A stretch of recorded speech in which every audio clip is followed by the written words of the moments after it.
Donc l'exposition à Caen est une exposition qui a été préparée par la conservation du Musée de la Monnaie de Paris, donc du 11 Conti, à partir des collections que nous avons.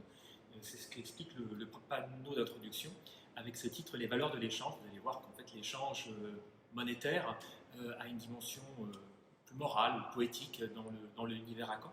Et c'est grâce à deux grandes collections, une collection qui est arrivée en 1979 et la dernière en 2018, que nous avons pu bâtir cette expo quasiment en totalité basée sur la collection de la monnaie. Alors en fait, ça concerne une zone qui se trouve en Afrique de l'Ouest, à cheval entre la Côte d'Ivoire et le Ghana. Le monde Akan est une ethnie avec toute une série de royautés, dont la royauté Ashanti, qui est celle qui a pris le dessus, en fait, sur toutes les autres. Alors, la première partie de l'exposition raconte un peu le contact qui va s'établir avec l'Occident, par exemple avec les Portugais, à partir des années 1471. Et on voit déjà, ici, à gauche, des poids à Caen, puisque toute l'exposition tourne autour de cet objet, le poids qui servait à peser la poudre d'or. Eh bien, ce sont des poids que nous avons ici, mais en forme d'objets d'origine portugaise, et qui montrent bien l'interaction qui va se faire entre l'Europe et cette zone de l'Afrique.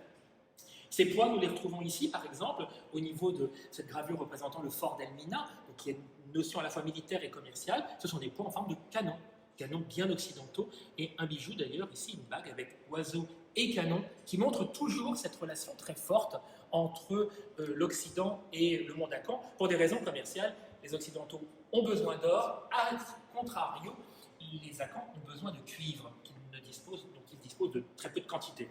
Les Hollandais aussi viendront prendre leur place dans tout ça. Mais ceux qui vont avoir vraiment une importance capitale dans cette relation, ce seront les Britanniques.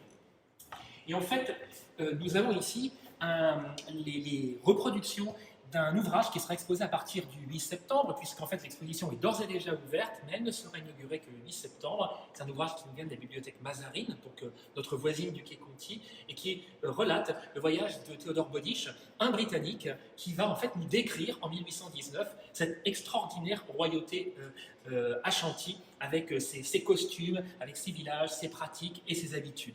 Alors, cette relation avec l'Angleterre sera évidemment une relation aussi conflictuelle. Il y aura de la guerre, notamment en 1874, et on le voit donc évoqué ici sur ces gravures qui sont tirées du London News, donc le journal britannique de ces années 1870, et les Anglais transformeront donc en colonie la royauté Ashanti, tout du moins le domaine Ashanti.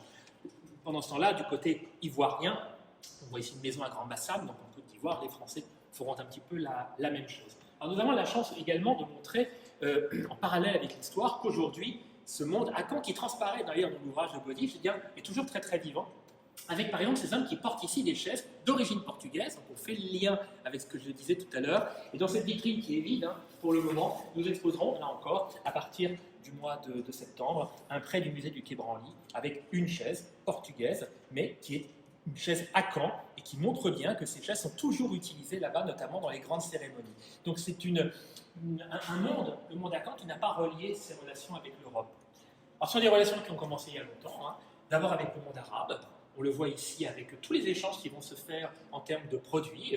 L'Afrique va offrir de la résine, va offrir des plumes d'autruche, très importantes dans la plumasserie. A contrario, le monde arabe fournit par exemple les dattes, produit très important sur un plan énergétique, puisqu'il en faut très peu pour pouvoir bien se nourrir. Le sel aussi, essentiel pour la conservation des denrées alimentaires.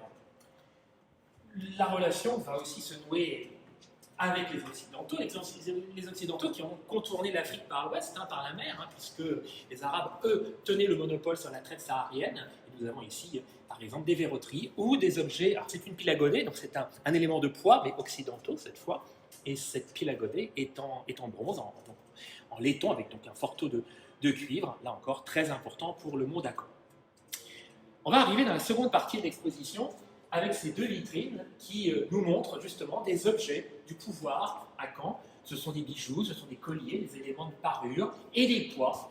Les objets que l'on voit ici, les objets que l'on voit là, ce sont des poids qui servaient à peser la poudre d'or, mais au lieu d'être des poids, je dirais tout simples, comme nous on le faisait en Occident, eh bien ils affectent des formes de chasse-mouche, par exemple, à gauche, chasse-mouche en queue d'éléphant, c'était un objet vraiment royal, des armes, des sceptres, des couronnes, des cimeterres, ou encore des boucliers, avec notamment les deux très très beaux poids que nous avons ici, qui viennent de la collection qui nous a été donnée en 2018 et qui nous montre justement le revers de ces boucliers avec des chasse-mouches en queue d'éléphant en décor. Alors ces poids qui étaient utilisés, on le voit ici avec ces 3 jeunes garçons, ils étaient utilisés pour peser la poudre d'or. La poudre d'or, c'était la monnaie dans le domaine à Caen. On ne payait pas en liquide, on payait en poudre. Cette poudre, il fallait la peser. Alors justement, on explique dans l'exposition que l'or était la monnaie, mais le poids, c'était le prix. Et évidemment, le prix était assez relatif en fonction des relations que l'on avait entre les deux protagonistes de l'échange. Alors on raconte d'abord qu'il y a des origines byzantines et musulmanes au niveau du concept même du poids. On a ici les poids les plus anciens de la collection.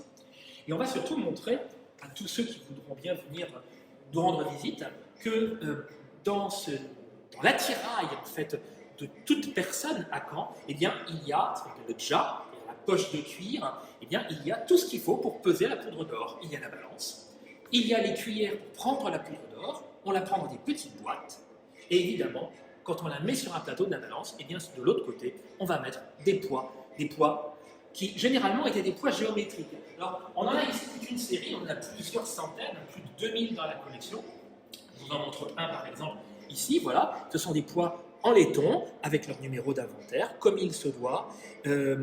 Ils sont géométriques, on a tenté d'en comprendre le sens, on a tenté de savoir à quoi ces poids pouvaient bien correspondre. Il y en a de toutes les formes, des rectangulaires, des carrés, en forme de barrette, en forme de cercle, de rond. Et quelqu'un s'en est occupé de cette volonté de comprendre comment ça marchait, c'est Henri Abel, qui sera le légataire de la monnaie, puisqu'en 1979, sa veuve lèguera à la monnaie de Paris près de 1000 poids de cette collection, et notamment des poids géométriques. Alors on a tenté de comprendre, est-ce qu'il y a un alphabet, est-ce qu'il y a quelque chose au niveau de tous ces signes qui indiquent en fait une graduation dans le système de pesée. Henri Abel a approché ça, mais sans aucune certitude. Et aujourd'hui encore, il y a beaucoup de flou sur ces systèmes d'équivalence. On ne peut pas s'amuser à faire comparer le système métrologique occidental et le système métrologique africain. Il n'y a pas de métrologie africaine, on pèse, et dans le poids rentre toute la palabre qui va avec le commerce de l'Afrique subsaharienne, c'est-à-dire avec toutes les composantes relatives d'une relation entre celui qui vend et celui qui achète, sans compter la différence entre hommes et femmes, entre chefs et faibles. Tout ceci rentre en ligne de compte. Ces poids étaient fabriqués en fonte à la cire perdue, un peu comme dans notre fonderie aujourd'hui, sauf que c'était évidemment beaucoup plus rudimentaire, sur de la base de modèles en cire, rarissime, ici, un modèle en cire qui, par définition, n'a pas servi, puisqu'il est toujours là, et qui permettait donc de faire ces poids. Certains affectent même des éléments de décor bimétallique, de l'étamage, ou parfois même des rectifications en termes de poids en y rajoutant du plomb, comme on le voit notamment sur les 4 poids qui sont à droite.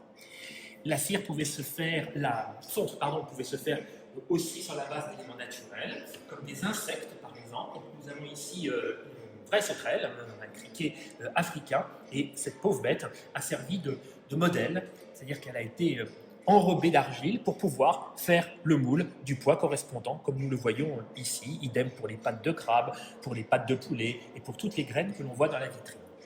Le petit homme qui brandit fièrement sa cacahuète, ici, son arachide, eh bien, est une allusion, bien sûr, à ces systèmes de dons, à ces systèmes d'échange, puisque tous les poids que l'on voit à gauche sont bien des poids en forme d'arachide fait sur nature.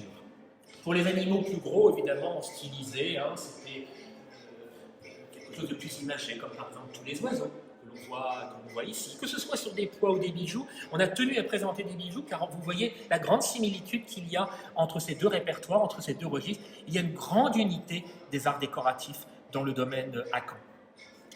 Alors le bestiaire est vraiment essentiel, on le voit avec tous ces animaux, des crocodiles, des poissons, des cynures, des serpents, des antilopes, des animaux un peu plus énigmatiques, ou bien sûr des éléphants dont la forme ressemblerait presque plus à de gros coléoptères.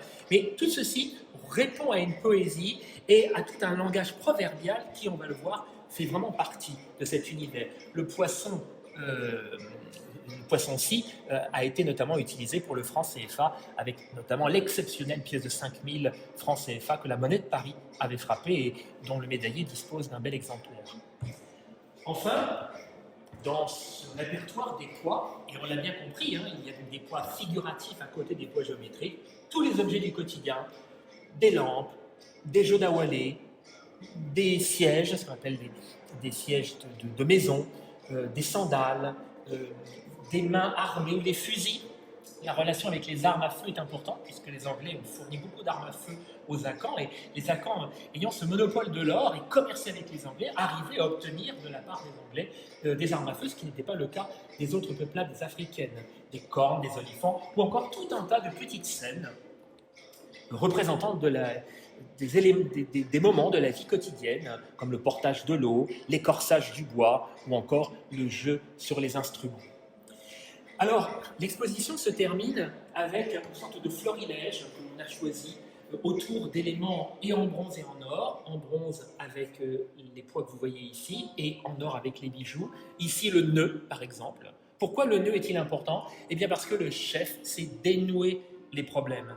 Et cela me permet de conclure cette brève visite en vous rappelant que tous ces poids sont en fait l'illustration de proverbes. Et c'est ce que l'on a représenté en fait ici avec cette petite animation où l'on essaie de faire un pendant entre la sagesse africaine, la sagesse akan, et finalement notre sagesse occidentale. La sagesse répond à des critères de logique, et que l'on soit en Afrique ou en Europe, finalement, ces critères sont les mêmes.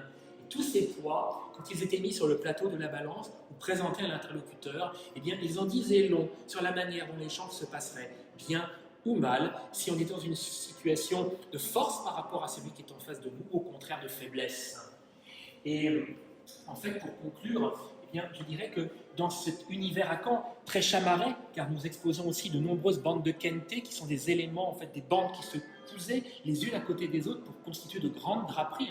C'est du coton et de la soie, ce sont des originaux, ils sont absolument splendides, d'où la lumière un peu sombre de l'expo, car ils n'aiment pas trop la lumière. Le tout cumulé avec les bijoux, cumulé avec cet art de la parole, dans l'échange verbal, mais aussi dans l'échange de l'or qui permettait de commercer. Tout ceci montre à quel point la culture akan est vraiment une culture tout à fait à part dans le monde de l'Afrique, une culture tout à fait exceptionnelle que nous sommes très heureux de pouvoir présenter aujourd'hui à la Monnaie de Paris.